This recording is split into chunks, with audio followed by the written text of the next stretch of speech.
थापाको त कहाँ त्यो केपी ओलीले बनाएको रहेछ त्यो धरारा केपी ओलीले बनाएको कहाँ केपी ओलीले बनाएको रानी पोखरी केपी ओलीले बनाएको कहाँ केपी ओलीले बनाएको त्यो त इन्जिनियरले पो बनाएको त भनेर पार्टी अध्यक्ष केपी ओलीलाई यो कारबाही किन गर्यो के को लागि गरियो अहिले जिज्ञासा छ प्रश्नहरू छ नेपालको नक्सा जहाँ चुच्चो थिएन त्यो नक्सामा चुच्चो जोडेको हुनाले लिम्पियाधुरा हाम्रो हो हामी छोड्दैनौँ भनेर लिम्पियाधुरालाई नेपालको नक्सामा जोडेर कुनै पनि हालतमा यो नक्सा पारित गर्नै पर्छ भनेर सर्वसम्मतिबाट त्यो नक्सा बनाए बापत केपी ओलीलाई कारबाही गरिएको हो नाकाबन्दी भन्न नसक्ने अवस्था थियो तपाईहरुलाई सम्झना छ त्यति बेला केही दलले केही साथीहरूले दक्षिणी सीमानामा देखा परेको असहज अवस्था भन्ने गर्नु नागाको यात्रा आउन सक्दिन भनेर भन्नुभयो र नाकाबन्दी फर्काइए पछाडि त्यसलाई अन्त गरिए पछाडि मात्रै उहाँ भारत भ्रमणमा जानु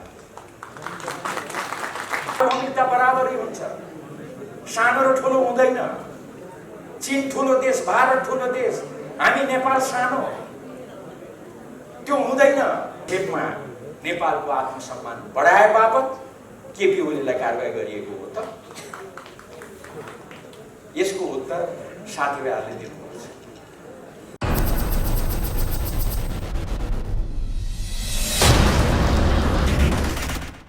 यो बृहत कार्यकर्ता भेलाका सभाध्यक्षज्यू प्रमुख अतिथि यो केही छिनमा आइपुग्नुहुन्छ सम्माननीय प्रधानमन्त्री हाम्रो पार्टीका आदरणीय अध्यक्ष कमरेड केपी शर्मा ओलीज्यू मञ्चमा आसीन हाम्रा कमरेडहरू छविलाल विश्वकर्मा कमरेड प्रभु शाह भानुभक्त ढकाल लगायत यस कार्यक्रममा उपस्थित आदरणीय र प्रिय कमरेडहरू प्रदेश नम्बर 1 का विभिन्न जिल्लासँग सम्बद्ध अहिलेको यो बेलामा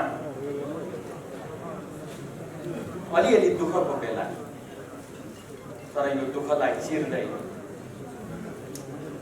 उत्साहपूर्वक फेरि अगाडि बढ्नको लागि लागिराख्नुभएका कमरेडहरू कार्यक्रम स्थलमा उपस्थित सम्पूर्ण मित्रहरू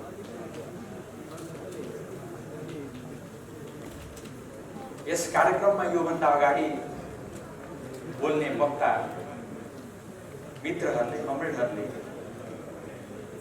धेरै कुराहरूमा प्रकाश पारिसक्नु भएको छ हाम्रा प्रमुख अतिथि जसको कुरा सुन्न हामी सबै उत्सुक छौं पर्खिरहेका छौं उहाँको मन्तव्य आउन बाँकी रहेको अवस्था छ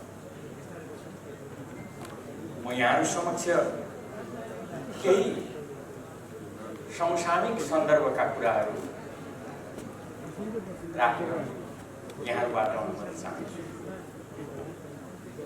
वास्तवमा मलाई हिजो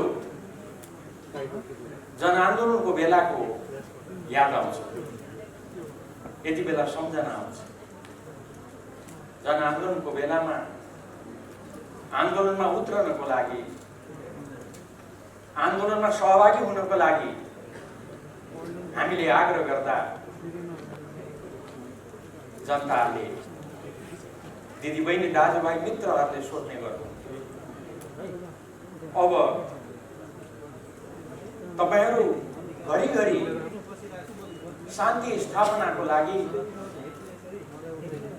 प्रजातन्त्र स्थापनाको लागि आन्दोलनमा उत्रनु पर्यो भनेर भन्नुहुन्छ तर कहिले पनि फेरि आन्दोलन गरिराख्नु नपर्ने स्थिति कहिले उत्पन्न हुन्छ कहिले यो अस्थिरतालाई समाप्त गर्नुहुन्छ? सबैको जिज्ञासा त्यही हो। मलाई राम्रो सम्झना छ, हामीले जवाब दिएको हिजो अस्ति जस्तो लाग्छ। अब फेरि आन्दोलन गर्नुपर्ने स्थिति हामी आउन दिने छैन। तर हामीले भन्यौं हामी यो अस्थिरतालाई समाप्त गर्छौं। अब देशमा कहिले पनि अस्थिरता हुन दिने छैन। हामीले भनेका थियौं त्यति बेला 5 वर्ष चल्ने सरकार ल्याउँछौं। सरकार 5 वर्ष चल्छ, तपाईहरु मत हालेर पठाउनुहोस्। त्यो सरकारले 5 वर्ष सेवा गर्छ। तर दुःखका साथ त्यो ठाउँबाट मैले आफ्नो कुरा सुरु गर्नुपर्ने छ, अवस्था छ। जनताले केपी ओलीको आह्वानमा, केपी ओलीको आग्रहमा, केपी ओलीलाई प्रधानमन्त्री भनेर, केपी ओलीलाई 5 वर्षको लागि प्रधानमन्त्री मानेर निर्वाचनमा जिताएर पठाएको हामीले अलिकति भए पनि त्यो कुरालाई स्वीकार गर्नुपर्छ। हामीले 5 वर्ष नपुगिकन फेरि उस्तै स्थिति सामना गर्नुपर्ने स्थिति आयो। प्रधानमन्त्रीले भन्नुभएको छ बाध्यता। यो बाध्यताको कारण मैले फेरि जनताको बीचमा उजुर लिएर आउनु पर्यो। यो बाध्यताको कारण फेरि जनताको बीचमा मैले आफ्नो कुरा भन्न आउनु पर्यो। तर स्वाभाविक रूपमा यो स्थितिमा हामी अहिले यहाँ जम्मा भएका छौँ। यसलाई छिर्दै अगाडि बढ्नु बाहेक हाम्रो अगाडि विकल्प छैन। प्रधानमन्त्रीज्यूको भनाइ छ, जब कुनै पनि विकल्प देखिँदैन त्यति बेला जनतामा जानु नै सबैभन्दा राम्रो उपाय हो। त्यसैले अहिले जनताको बीचमा जानको लागि भनेर हामी अग्रसर भएका छौँ र त्यही क्रममा हामी यहाँ अहिले भेला भएका छौँ। कमेन्टहरू म यहाँको धेरै समय दिन चाहन्छु। हाम्रा सम्मानीय प्रधानमन्त्री पार्टीका अध्यक्ष कमरेड केपी ओली आउँदै हुनुहुन्छ। हामी स्थिरताको लागि काम गरिरहेका छौँ। देशलाई समृद्धिको लागि, समृद्ध नेपाल, सुखी नेपालीको लागि काम गरिरहेका छौँ। त्यो दिशामा अग्रसर भइरहेका थियौँ। तर यो किन पाछे भयो? अध्यक्ष केपी ओली, प्रधानमन्त्री केपी ओली भनिराख्नु भएको थियो म कक्षा दोहोऱ्याउने विद्यार्थी होइन। कम्युनिस्ट पार्टीमा महाधिवेशनबाट नेतृत्व परिवर्तन हुन्छ। तपाईहरुले महाधिवेशनबाट मलाई निर्वाचित गर्नुभयो। त्यो जिम्मेवारीलाई सम्हाल्दै म यहाँ आइपुगेको छु। पार्टीको महाधिवेशन आयोजना गरेर दुई ठूला पार्टीहरूको बीचमा एकता कायम गर्दै यो बिन्दुसम्म आइपुगेर यसलाई यो ठाउँसम्म ल्याएर उपयुक्त समयमा महाधिवेशन गरौँ। आवश्यकता पर्छ भने अलिकति चाँडो महाधिवेशन गरौँ। महाधिवेशन मार्फत म पछिल्लो समयमा उहाँले प्रष्ट शब्दमा भन्नुभएको छ म नयाँ पुस्तालाई त्यो जिम्मेवारी सुम्पन्छु। छोटकरीमा म कक्षा दोहोऱ्याउने विद्यार्थी भएँ।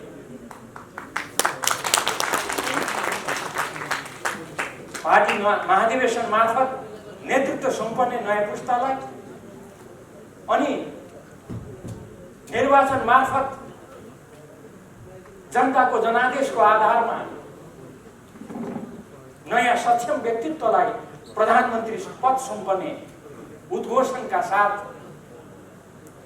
प्रधानमन्त्री पार्टी अध्यक्ष केपी ओली अगाडि बढिरहेको बेलामा यस्तो स्थिति उत्पन्न किन गरियो? किन यो ठाउँमा हामी आइपुग्नु बाध्य भयो? प्रश्न भनेको यो प्रश्नको जवाब आउने दिनहरूमा हामी पाउँदै जानेछौँ। मलाई आश्चर्य लाग्यो, मैले अहिलेसम्म पत्याएको छैन। आफ्नो पार्टी अध्यक्ष महाधिवेशन चाँडो सम्पन्न गरेर नयाँ पुस्तालाई नेतृत्व सुम्पने उद्घोषण गर्नुभएका अध्यक्ष, नयाँ जनादेशबाट नयाँ नेतृत्वलाई प्रधानमन्त्री पद सुम्पने उद्घोषण गरेका प्रधानमन्त्री केपी ओलीले उहाँलाई किन यो अवरोध, किन यी अप्ठ्याराहरू उहाँको बाटोमा तेर्स्याइन्छ आदि प्रश्नहरू उठिरहेको बेलामा अस्ति सञ्चार माध्यमले एउटा समाचार प्रकाशनमा ल्यायो, उद्घाटित गर्यो। दुईजना नेताहरू भेट्न जानु पर्यो, भेटेर हाम्रा प्रतिपक्षी साथीहरूलाई भन्नुभयो अरे संसद पुनर्स्थापना गरौँ, पुनर्स्थापित संसदमा प्रधानमन्त्री त तपाईँहरूलाई नै बनाउँछौँ भन्नुभयो अरे। मैले कुरा राम्रोसँग मलाई त ठ्याक्कै विश्वास लागिराखेको छैन। अहिले पनि विश्वास नलागी मैले तपाईँहरूलाई सुनाएको मात्र हो। मलाई यो कुरामा विश्वास छैन। अनि फलानो जानुभएको थियो भनेर यसो नक्सा पनि देखाउनुको साथीहरूले कता कता चिनेको जस्तो लाग्यो। तर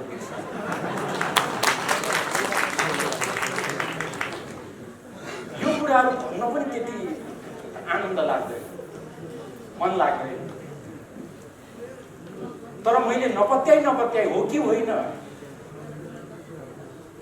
यसतर्फ यहाँले ध्यान दिइदिनुहोस् न भनेर सम्म मैले यहाँहरूसम्म चाहिँ यो कोट्याउँदै यो कुरा राखेको। केपी ओलीलाई अस्वीकार गरेर गर्न खोजिएको के हो? देशले त्यसको जवाब खोजिरहेको छ। मेची महाकाली पार्टी कार्यकर्ता पन्थीले त्यसको जवाब खोजिरहेको छ। त्यसको जवाब चाँडै हामी पाउनेछौँ भन्ने मलाई विश्वास छ।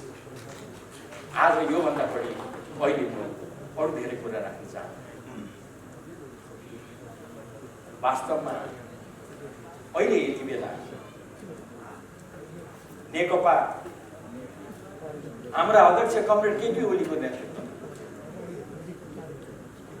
अगाडि बढिरहेको छ। हामीले भनेका छौँ, त्यसबाट देखिन्छ हामी को हौँ, हाम्रो चाहना के हो। हाम्रो पार्टीको अध्यक्ष, हाम्रो नेकपा पार्टीको अध्यक्ष कमरेड केपी ओली, त्यसका महासचिव कमरेड विष्णु पौडेल हुनुहुन्छ। मैले यो नाम लिनुको विशेष कारण छ, हाम्रा दोस्रा अध्यक्ष कमरेड पुष्पकमल दाहाल प्रचण्ड हुनुहुन्छ, अहिले पनि हुनुहुन्छ। त्यसका वरिष्ठ नेताहरू कमरेड झलनाथ खनाल, माधव नेपाल, हामीले कसैलाई पनि कारबाही गरेर निकालेका छैनौँ, किनभने हामी पार्टी एकताको पक्षमा छौँ। हामीले कसैलाई कारबाही गरेर निकालेका छैनौँ। तर मैले नाम बिर्सेँ, हाम्रा केही साथीहरू त कारबाही गर्दै केपी कमरेडलाई कारबाही गरेर आफै अध्यक्ष हुनु पर्यो। को अध्यक्ष हुनुभयो नाम बिर्सेँ।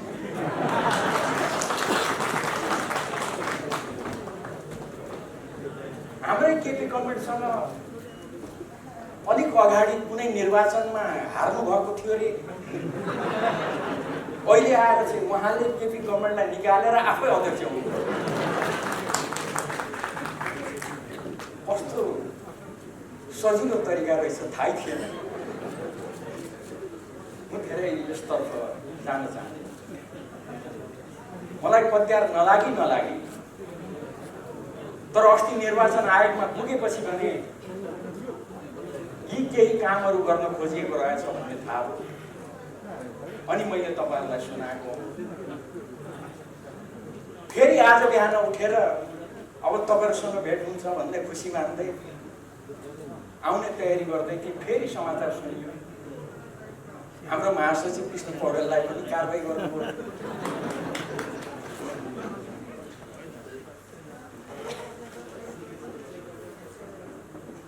यो सबै त बुझियो, अध्यक्ष कमरेडलाई निकालेर आफै बन्नु भएछ, महासचिवलाई निकालेर अब आफै बन्ने हुनु होला।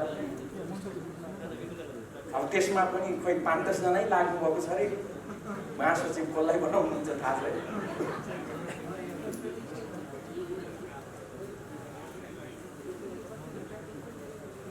हाम्रा प्रधानमन्त्री केपी ओली उहाँलाई हटाएर चाहिँ सक्दा उहाँलाई हटाएर चाहिँ हामी त तपाईलाई बनाउँछौँ भनेर पुगेको चाहिँ मलाई अचम्मै लागेको छ। अचम्म लागेको हुनाले फेरि तपाईहरुलाई सुनाएको। मतलब यो के को परिचय, यो के गर्न खोजेको,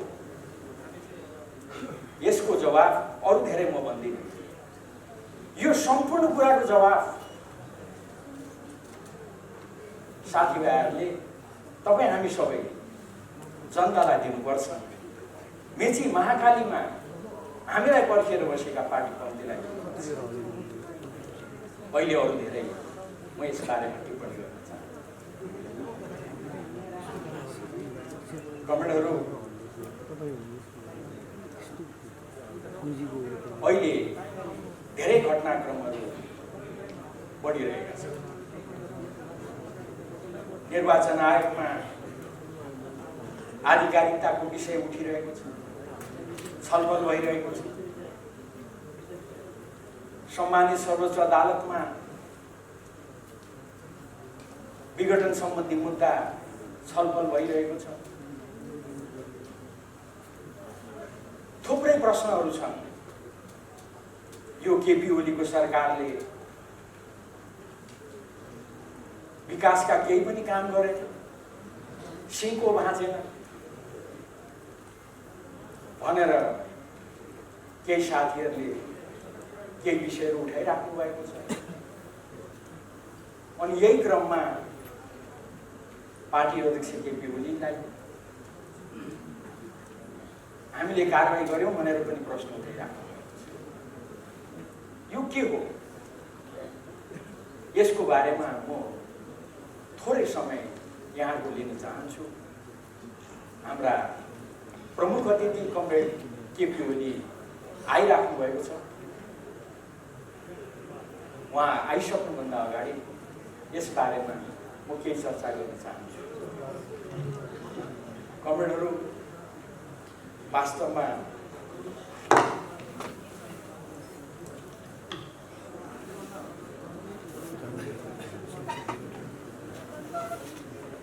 यसै सन्दर्भमा उठेका केही कुराहरू, उदाहरणको लागि प्रत्येक विषयमा विवाद उठाउने,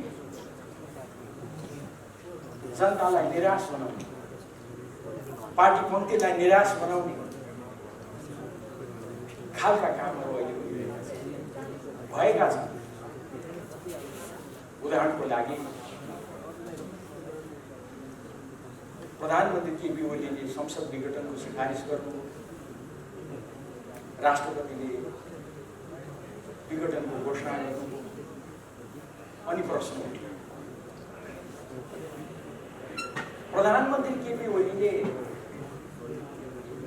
राजीनामा गर्नुभएको छैन, किन राजीनामा गर्नुभयो? अनि राष्ट्रपतिले यो सरकारलाई किन काम चलाउ घोषणा गर्नुभयो? प्रधानमन्त्री केपी ओली त मन्त्रीमण्डल पुनर्गठन गरिराख्नु भएको छ। अहिले संसद विघटन गरेको यो अवस्थामा प्रधानमन्त्री केपी ओलीले पुनर्गठित हाम्रा साथीहरू, केही साथीहरू त यहाँ पनि उपस्थित हुनुहुन्छ।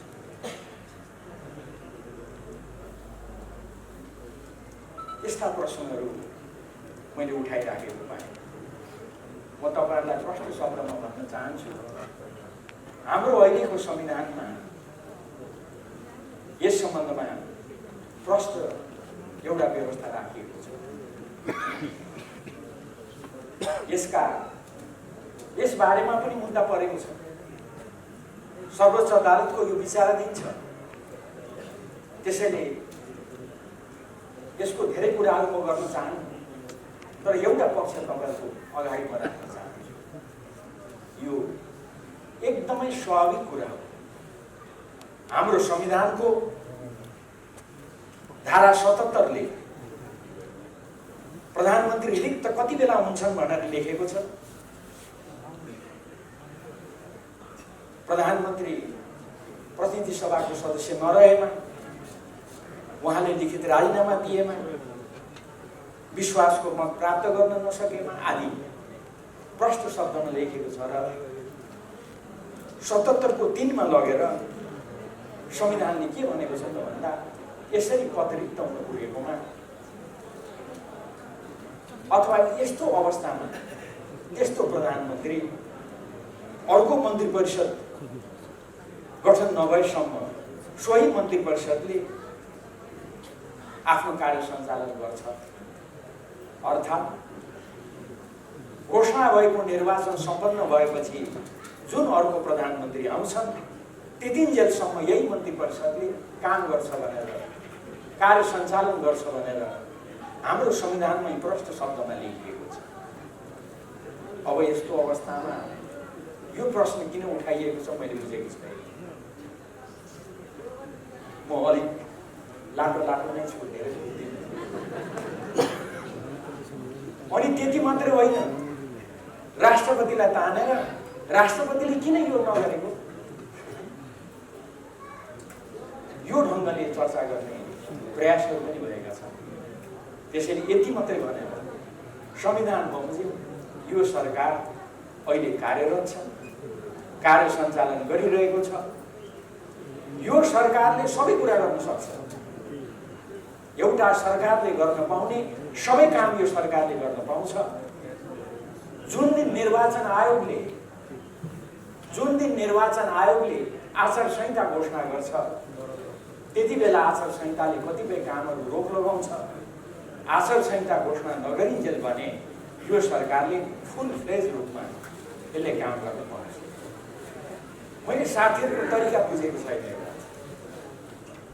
म अलिक आश्चर्य मानिरहेको छु। मैले अघि पनि भने, यही बिचमा निर्वाचन आयोग गएर हाम्रा केही साथीहरू, मैले नाम पनि बिर्सेँ, अनुहार पनि बिर्सेँ, तर साह्रै 24 घण्टा देखेको भेटेको प्रिय साथीहरू जस्तो लाग्छ। उहाँहरू गएर निर्वाचन आयोगलाई भन्नुभएछ, निर्वाचन आयोगले यो किन कामहरू गरेको, त्यो कामहरू गर्ने सिलसिलामा निर्वाचन आयोग सायद आचार संहिता पनि कुनै पनि बेलामा घोषणा गर्ने अवस्थामा हो। एकातिर साथीहरू केही पनि नगर भन्नुहुन्छ, अर्कोतिर यो सरकारले किन काम गर्यो पनि भन्नुहुन्छ।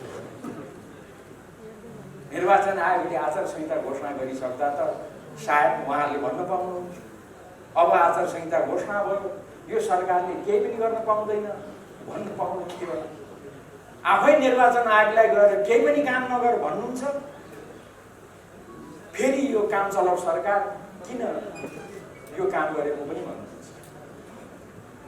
त्यसैले किन साथीहरू अलिक कन्फ्युज जस्तो, किन अन्यलमा परेको जस्तो,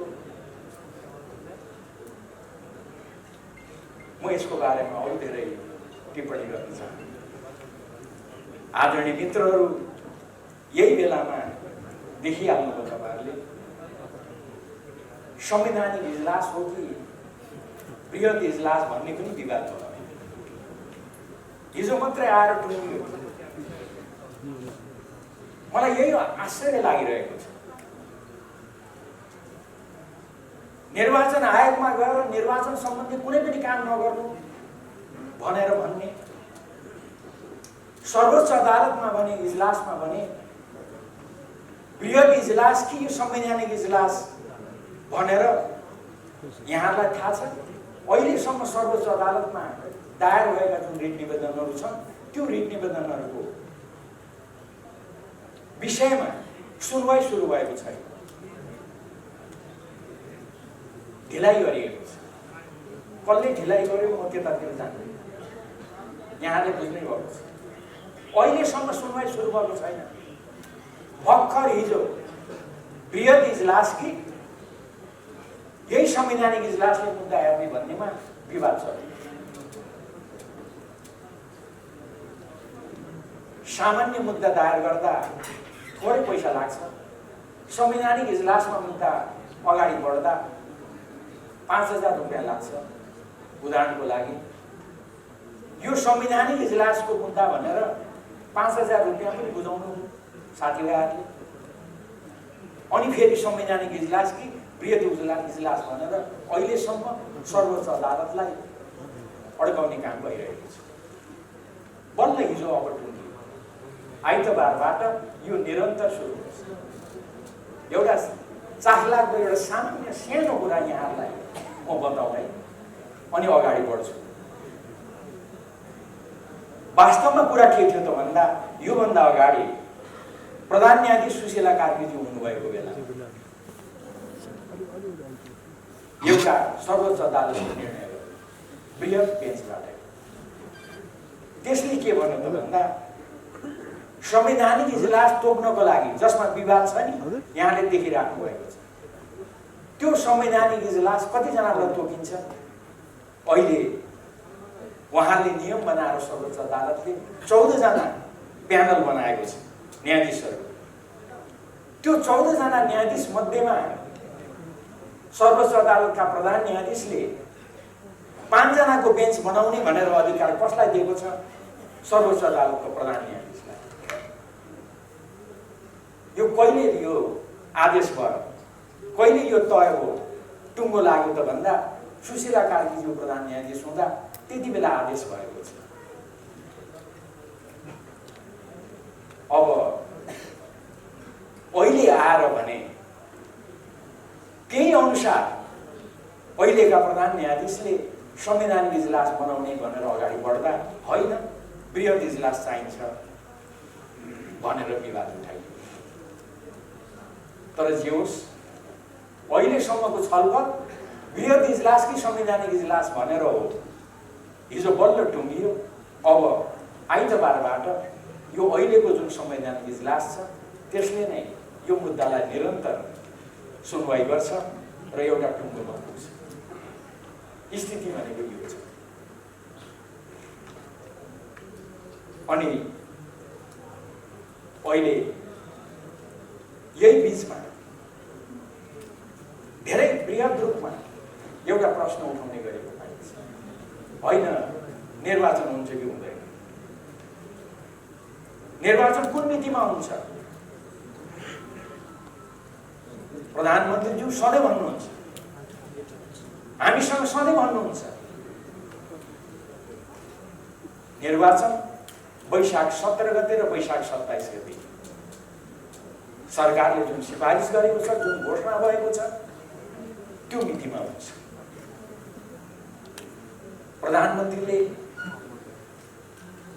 जसले संसद विघटनको सिफारिस गर्नुभएको, उहाँ संसद विघटनको बारेमा बोल्न सक्नुहुन्छ। मैले सर्वोच्च अदालतमा विचाराधीन मुद्दाको सन्दर्भको कुरा गरेको, किनभने म भनिराखेको छु, अहिले पनि भन्छु, यो कुरा सर्वोच्च अदालतमा विचाराधीन भएको हुनाले मेरो यसमा धेरै भन्नु छैन है भन्ने गरेको छु। तर प्रधानमन्त्रीलाई यो कुरा लाग्दैन, किनभने प्रधानमन्त्री स्वयंले संसद विघटनको सिफारिस गर्नुभयो। उहाँले भन्न पाउनुहुन्छ, भन्न सक्नुहुन्छ, मैले यो कारणले संसद विघटन गरेको। अब के ठिक हो सर्वोच्च अदालतले निर्णय गर्छ। तर मैले यहाँ जोड दिनु खोजेको वैशाख 17 गते र वैशाख 27 गते निर्वाचन हुन्छ कि हुँदैन भन्ने कुरामा वैशाख 17 र 27 गते निर्वाचन हुँदैन, यो सरकारले गर्दैन भन्ने भ्रम फैलाएर सर्वोच्च अदालतलाई अनावश्यक दबाब दिने प्रयास भएको छ भन्ने विज्ञहरूको टिप्पणी छ। मेरो आरोप होइन, यो मेरो भनाइ होइन, तर विज्ञहरूको टिप्पणी छ। निर्वाचन नै हुँदैन, तोकिएको मितिमा निर्वाचन गर्दैन जस्ता भ्रमहरू फैलाएर सर्वोच्च अदालतलाई अनावश्यक दबाब दिने, नहुने निर्वाचनको सम्बन्धमा श्रीमान किन अगाडि बढ्ने जस्ता कुराहरू गर्न खोजिएको छ भन्ने कुरा उठेको छ। म अरू यसबारेमा थप्न चाहन्छु। छोटकरीमा तोकिएको समयमा निर्वाचन गर्नुपर्छ, तोकिएको समयमा निर्वाचन हुन्छ भन्ने कुरा म यहाँहरू समक्ष राख्न चाहन्छु। वास्तवमा देश त निर्वाचनमा गइसकेको छ, मैले अन्यथा भन्नु खोजेको होइन। स्वयं हेर्नुहोस्, प्रतिपक्ष निर्वाचनमा गइसकेको छ। हाम्रा प्रमुख प्रतिपक्षको कार्यक्रमहरू हेर्नुहोस् त, यहाँ उहाँहरूका विरोधका कार्यक्रमहरू, आन्दोलनका कार्यक्रमहरू, प्रतिपक्षले सरकारको कदमको बारेमा चर्चा गर्नु, टिप्पणी गर्नु, त्यसलाई अन्यथा मान्नु हुँदैन। त्यो उहाँहरूको कुरा हो। उहाँहरूले यो असंवैधानिक भन्नुभएको छ, त्यसको लागि विरोधको कार्यक्रम राख्नु भएको छ। त्यो अचम्मको कुरा हो। उहाँले त्यो कार्यक्रम राख्दा पहिलो कार्यक्रम राख्नुभयो 165 निर्वाचन क्षेत्रमा आमसभा, त्यसपछि अर्को कार्यक्रम राख्नुभयो गाउँ नगरमा आमसभाहरू, कार्यक्रमहरू, अब वडासम्म पुग्ने अरे। हेर्नुहोस् है, हाम्रा प्रतिपक्षी प्रतिस्पर्धीले त निर्वाचन सम्बन्धी काम त झन्डै भ्याउन थाल्नु। तपाईँ हामी चाहिँ अझै पनि धेरै काम गर्न बाँकी छ। त्यसैले मैले आग्रह गर्न खोजेको के हो त भन्दा, सिङ्गो देश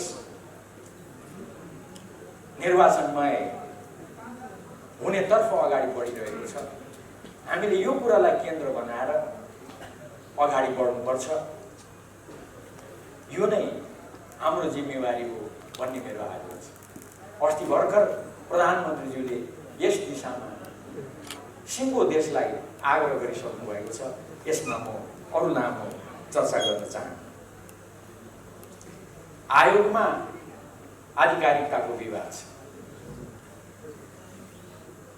आयोगमा यो आधिकारिकताको विवाद भएको हुनाले धेरै लामो म यसमा टिप्पणी गर्न चाहन्छु।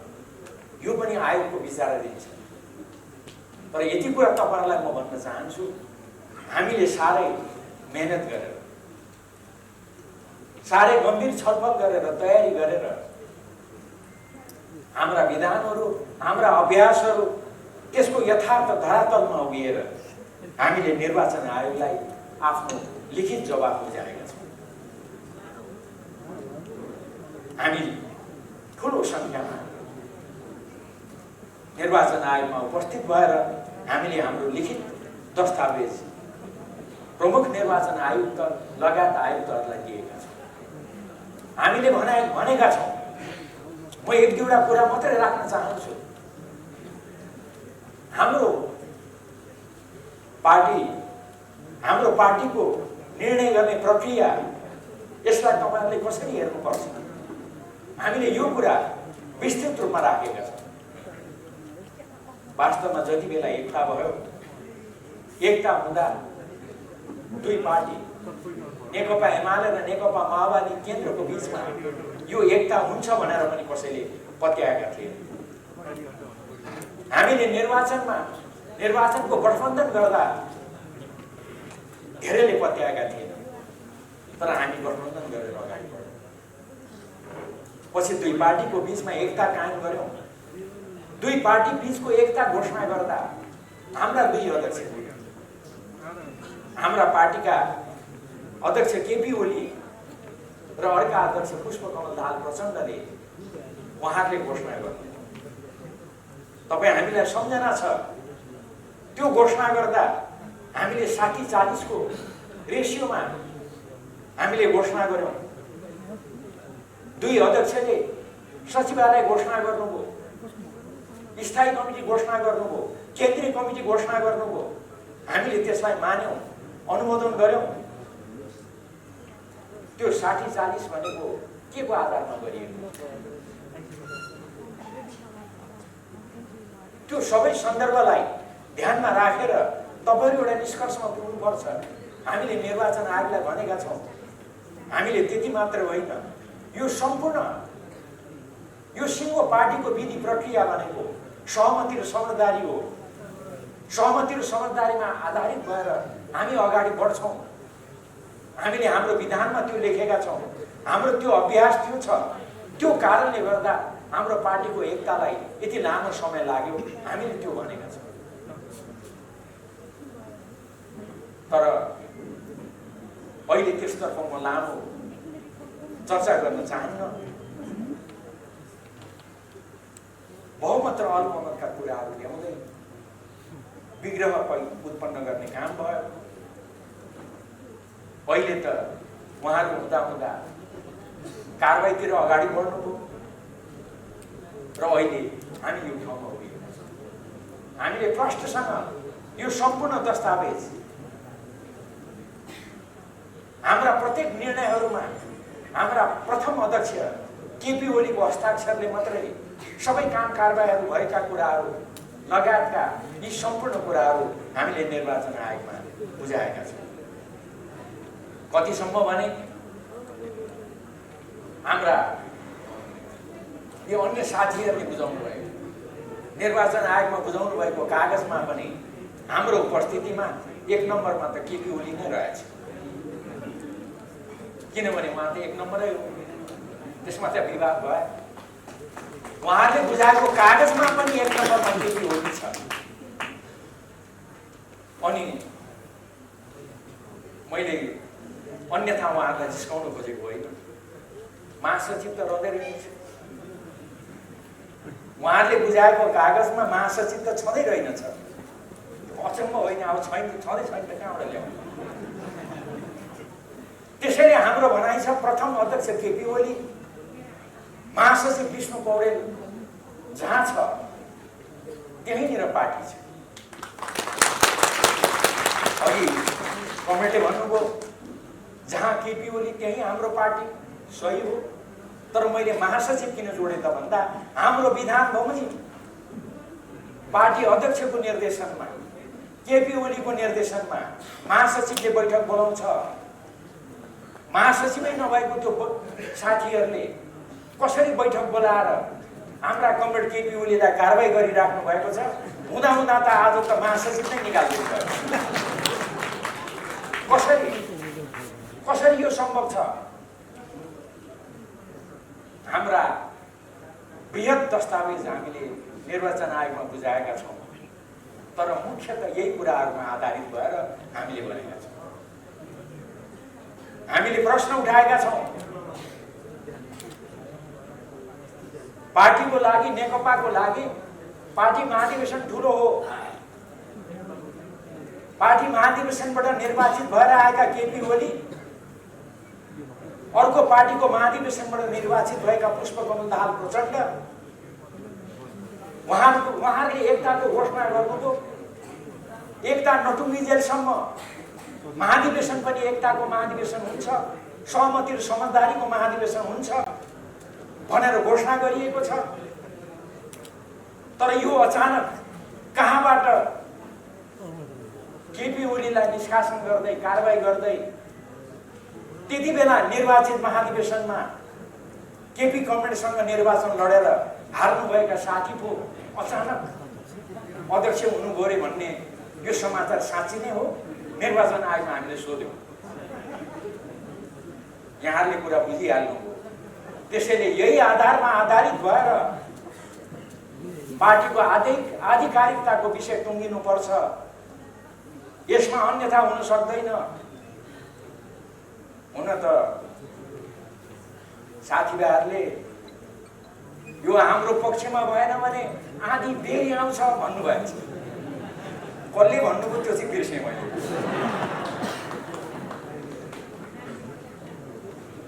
त्यसैले हामी त प्रष्ट छौँ। हामी आधी बेरी आउँछौँ भन्दैन। हाम्रो विधान बमोजिम, हाम्रो अभ्यास बमोजिम, देशका संविधान कानुन प्रक्रिया बमोजिम हामीले आधिकारिकता पाउने बाहेक त्यसको अर्को विकल्प छैन।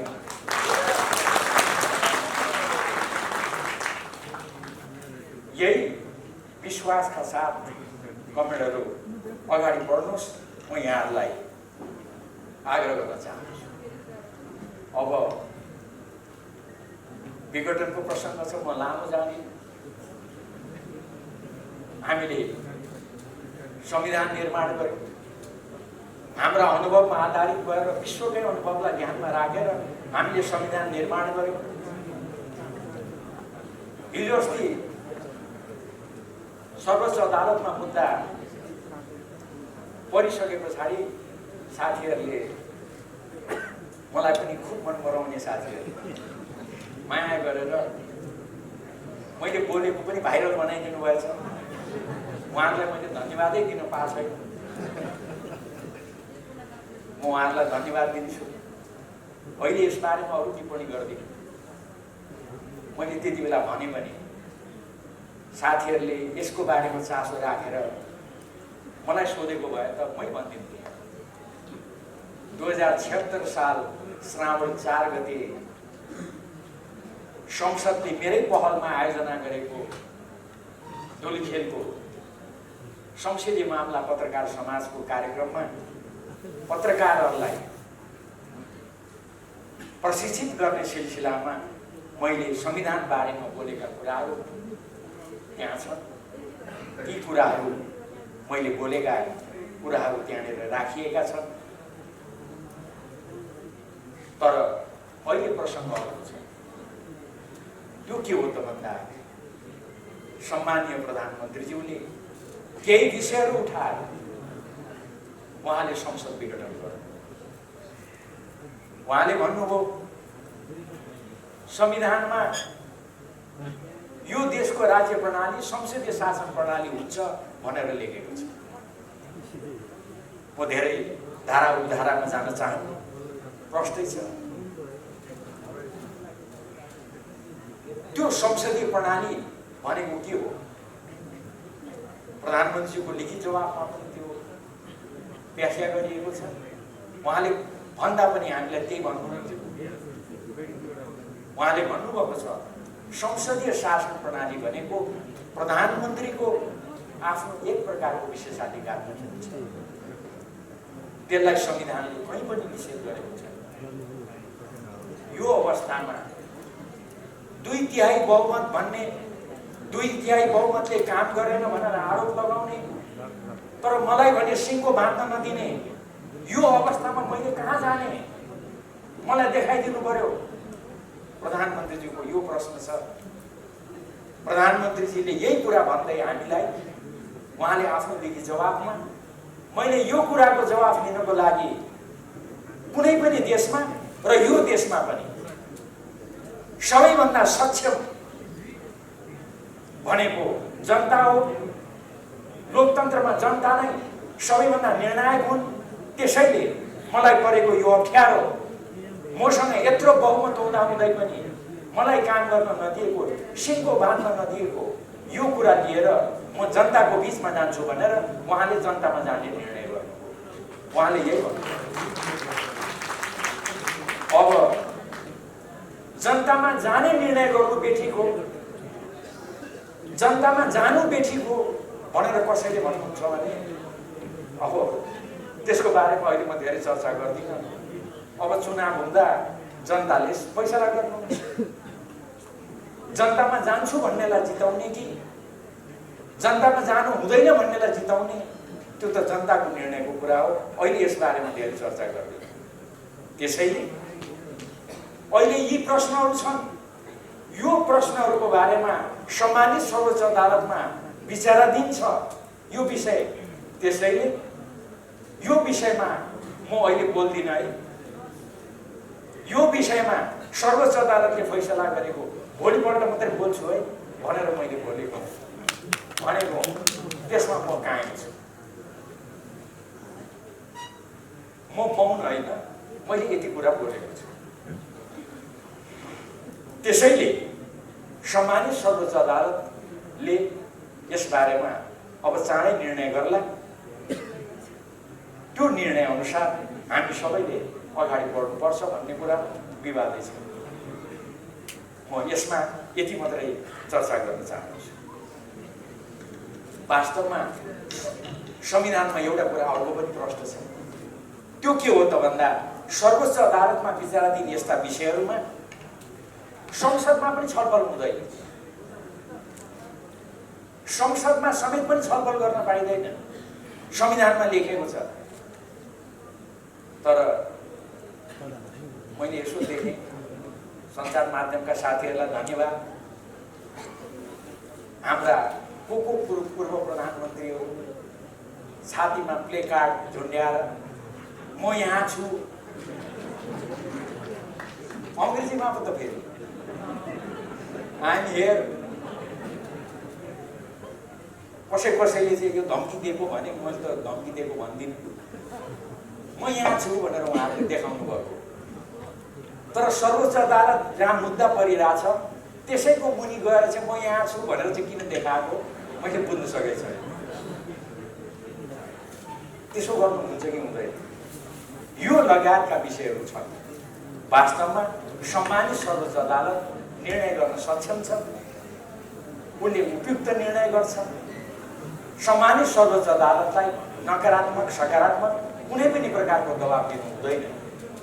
यो कुरा राखेर यो विषयलाई अरू धेरै म चर्चा गर्न चाहन्छु। अब एउटा म अन्तिमतिर जाँदैछु। होइन, यो पार्टीले यो सरकारले के उपलब्धि गर्यो? थुप्रै कामहरू गरेका छन्। म त्यसतर्फ सबै अहिले चर्चा गर्न चाहन्छु। कतिपय कुराहरू छन्, उदाहरणको लागि भर्खरै हिजो अस्ति भएका कुराहरू, एसिड आक्रमणको कुरालाई दण्डित गर्ने सम्बन्धी कानुन, रेपमा मिलापत्रहरू भइरहेका छन्, त्यसले रेपलाई बढावा दिइरहेको छ, महिला हिंसा बढेको छ, त्यसबारेमा मिलापत्र गर्न पाइँदैन भन्ने कानुन। त्यसै गरेर प्रधानमन्त्रीज्यूको उहाँको मन्तव्यमा पनि आएको थियो, द्वन्द्वको बेलामा घाइते भएका लडाकुहरू जिउमा छर्रा बोकेर हिँडिरहेका छन्, उहाँहरूको खै उपचार? भर्खरै सरकारले उनीहरूको निःशुल्क उपचार गर्ने भनेर निर्णय गरेको छ।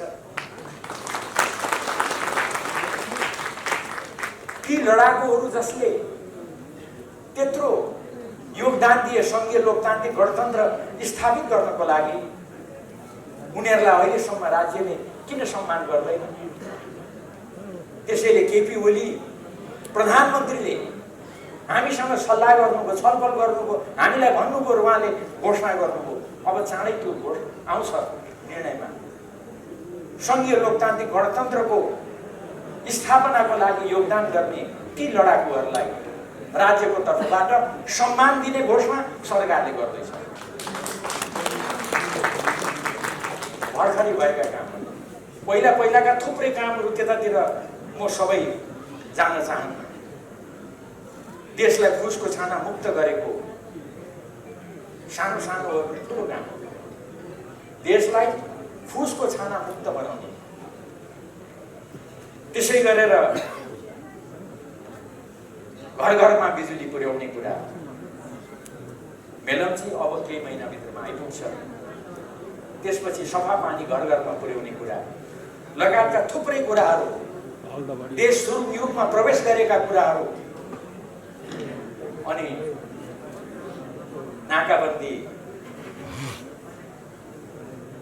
नाकाबन्दीको अवस्था त म यति मात्रै चर्चा गर्न चाहन्छु। त्यति बेला हामीले नाकाबन्दी सहन गर्नु पर्यो। त्यो नाकाबन्दी लगाएको बेलामा झन्डै 5 महिना नाकाबन्दी लगाउँदा कमरेड केपी ओली नै प्रधानमन्त्री हुनुहुन्थ्यो। अब अहिले त्यो काम केपी ओलीले तपाईँ हामीले गर्दा के ठुलो काम गर्यो र भन्ने पनि साथीहरू हुनुहुन्छ छेउछेउ बिर्सिहाल्छु। तर म तपाईँहरूलाई यो कुरा कस्तो हो भनेर प्रश्न हुनुको लागि एउटै मात्रै स्थिति बताउँछु। त्यो नाकाबन्दीलाई नाकाबन्दी भन्न नसक्ने अवस्था थियो। तपाईँहरूलाई सम्झना छ त्यति बेला केही दलले केही साथीहरूले दक्षिणी सिमानामा देखा परेको असहज अवस्था भन्ने गर्नु, नाकाबन्दी पनि भन्नुहुन्न, दक्षिणी सीमामा देखा परेको असहज अवस्था हामीले बुझेका छौँ भन्नुहुन्थ्यो। तर प्रधानमन्त्री केपी ओलीले नाकाबन्दीलाई नाकाबन्दी भन्नुभयो। भारतले निम्ता गर्दा पहिला नाकाबन्दीलाई सहज बनाऊ, मेरा जनता सहज नभइकन म भारतको यात्रा आउन सक्दिनँ भनेर भन्नुभयो। र नाकाबन्दी फर्काइए पछाडि, त्यसलाई अन्त गरिए पछाडि मात्रै उहाँ भारत भ्रमणमा जानु। अहिले त्यसैलाई निरन्तरता दिँदै अहिलेको सरकारले त्यसलाई जोड्दै निरन्तरता दिँदै यही सरकारको बेलामा घोषणा भयो, चीनका राष्ट्रपति सी जिनपिङ आउँदा उहाँले भन्नुभयो नेपाललाई ल्यान्ड लिङ्क गर्नको लागि हाम्रो सहयोग रहेको छ, रहन्छ, उहाँले घोषणा गर्नुभयो। अर्थात् अब नेपाल कहिले पनि कसैले पनि चाहेर नाकाबन्दीमा पर्न सक्दैन, यो स्थिति उत्पन्न भयो। तर नेपालको सम्मान बढाउने काम भयो। म धेरै समय लिन्न, सार्वभौमिकता बराबरै हुन्छ, सानो र ठुलो हुँदैन। चीन ठुलो देश, भारत ठुलो देश, हामी नेपाल सानो, त्यो हुँदैन। हिजो अस्ति भर्खर एउटा न्युजले हाम्रा प्रधानमन्त्रीलाई सोधेको तपाईँहरूले सुन्नुभयो होइन, हामी ठुलो दाइ हौँ भनेर प्रधानमन्त्रीको मुखबाट भनाइ माग्न कति कोसिस गरे प्रधानमन्त्रीले माग्नु भएन। हाम्रो प्रधानमन्त्री सकारात्मक असल जिद्दी गर्नुहुन्छ नि, साह्रै छोड्नु त पऱ्यो। कति कोसिस गर्यो तर दाइ भनिदिए त के र भन्दै भन्नुभयो। उहाँले पटक पटक दोहोऱ्याउनु भयो, देश साना हुन सक्छन्, ठुला हुन सक्छन्, सार्वभौमिकता। प्रधानमन्त्री पार्टीका अध्यक्ष केपी ओलीलाई कारबाही गर्नु परे, अध्यक्षबाट हटाउनु परे, अरू केबाट हटाउनु भयो। मैले सुन्दै थिएँ केन्द्रीय कमिटीबाट रे कताबाट रे। पार्टी अध्यक्ष केपी ओलीलाई यो कारबाही किन गरियो, के को लागि गरियो? अहिले जिज्ञासा छ, प्रश्नहरू छन्।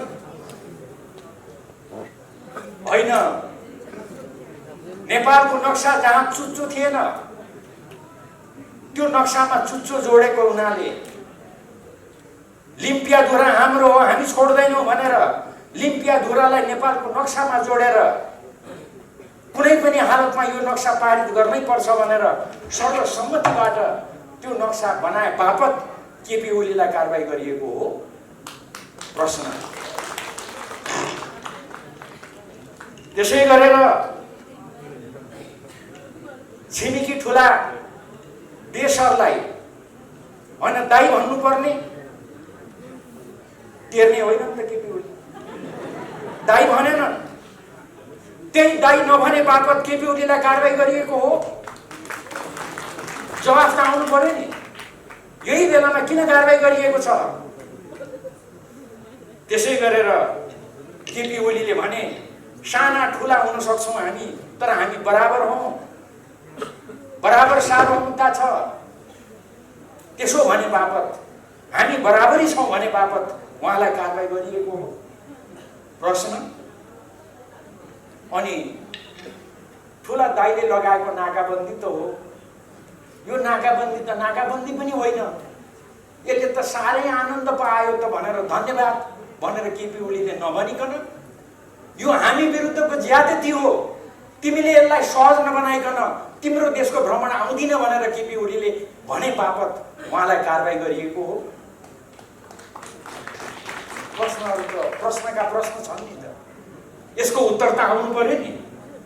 अनि कहिले पनि नाकाबन्दी नलाग्ने व्यवस्था गरे बापत केपी ओलीमाथि कारबाही गरिएको हो। संक्षेपमा नेपालको आत्मसम्मान बढाए बापत केपी ओलीलाई कारबाही गरिएको हो त? यसको उत्तर साथीभाइहरूले दिनुपर्छ।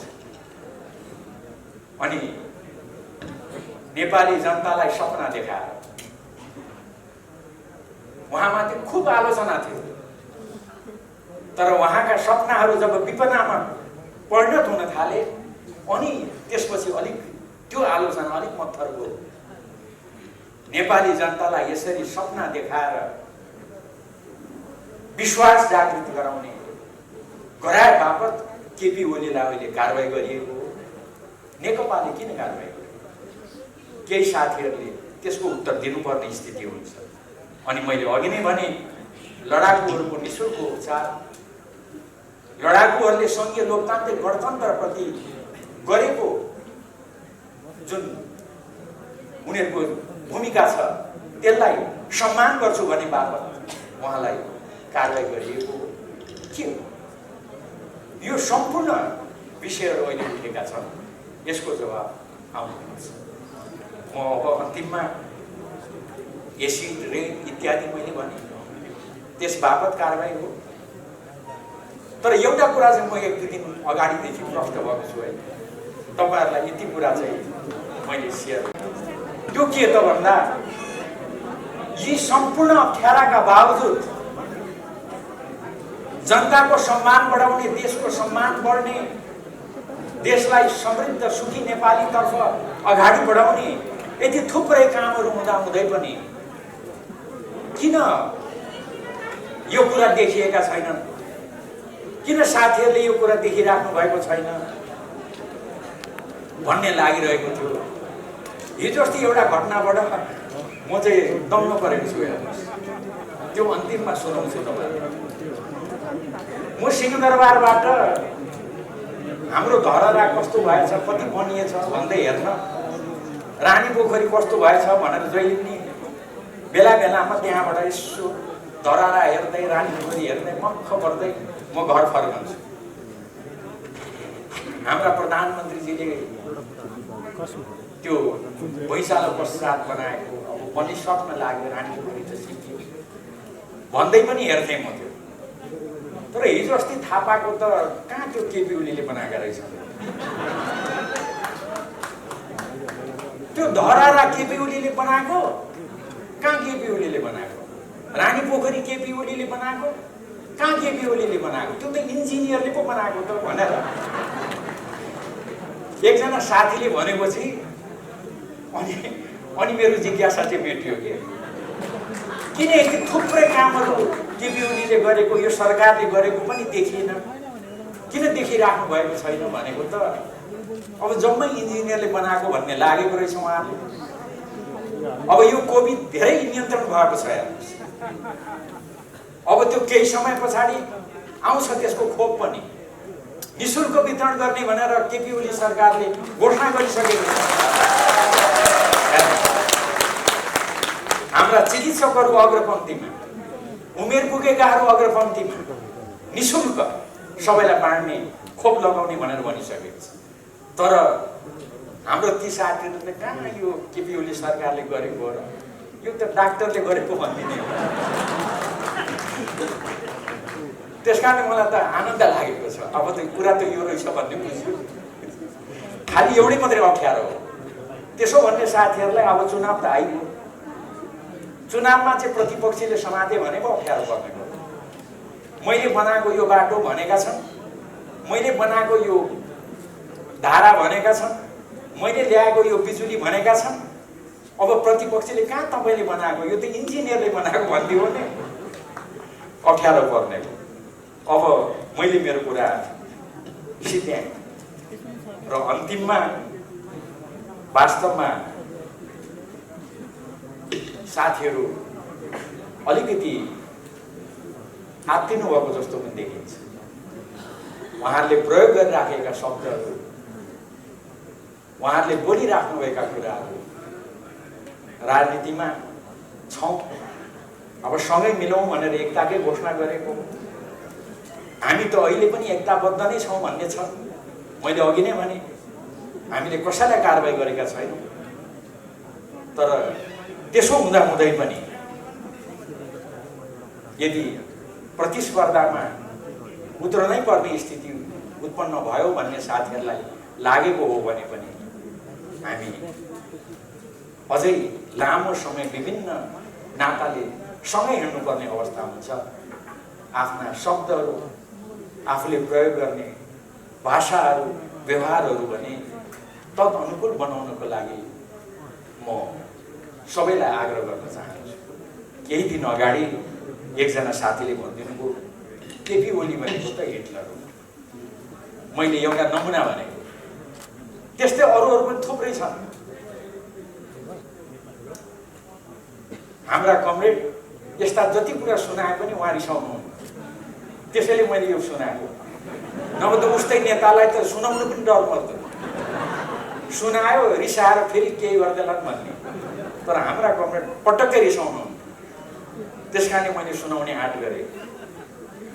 मैले यो कुरा किन तपाईँलाई सुनाइरहेको त भन्दा कतिसम्म यो भाषाको प्रयोग। जर्मनबाट आएका मेरा केही आफन्तहरूले पनि यो कुरा सुने अनि मलाई भने, जर्मनीमा भएको भए यस्तो भन्ने मान्छेलाई के गर्थे म भन्न सक्दिनँ, मामा भने। किनभने उनी मलाई मामा भन्छ। किन भनेको जर्मनीमा सामान्य मान्छेले पनि सबैको एक मुख छ। हिटलर भनेको 60 लाख कम्युनिस्टहरू मार्ने, नागरिक समाजका मानिसहरू, विभिन्न पार्टीका मानिसहरू, लोकतन्त्रवादीहरू मार्ने, यहुदीहरूलाई मार्ने जल्लादको रूपमा हिटलरलाई लिइन्छ। हिटलरसँग तुलना हुने यो संसारमा कोही पनि छैन भन्ने जर्मनहरूको विश्वास छ। त्यसैले कसैले हिटलर भन्यो भने त्यहाँ मानिसहरूले त्यसलाई साह्रै अन्य रूपमा लिन्छ। अब ती साथी कसरी उहाँले हिटलर भन्नुभयो, आश्चर्य लाग्छ मलाई। मैले नाम चाहिँ बिर्सेँ उहाँको, अनुहार चाहिँ झल्झली छ। सानैदेखि सँगै खेलेको हो कि जस्तो लाग्छ, तर नाम चाहिँ मैले बिर्सेँ। केपी गभर्मेन्टले साह्रै माया गरेर हिजो अस्ति पनि एक तह बढुवा गर्नुभयो कि के गर्नुभयो, अनि उहाँलाई हिटलर 60 लाख मान्छे मार्ने हिटलरसँग तुलना गरेर। अरू धेरै म चर्चा गर्दिनँ। मैले हाम्रा प्रमुख अतिथिलाई पर्खनु पनि थियो, त्यसैले अलिकति समय बढी लिएँ।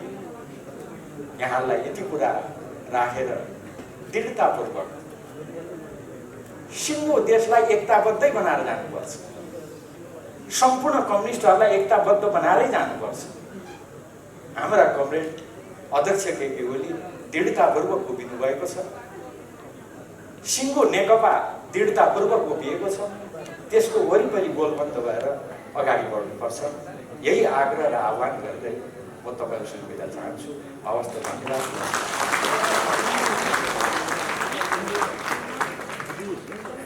आदरणीय सुभाष चन्द्र नेताज्यूलाई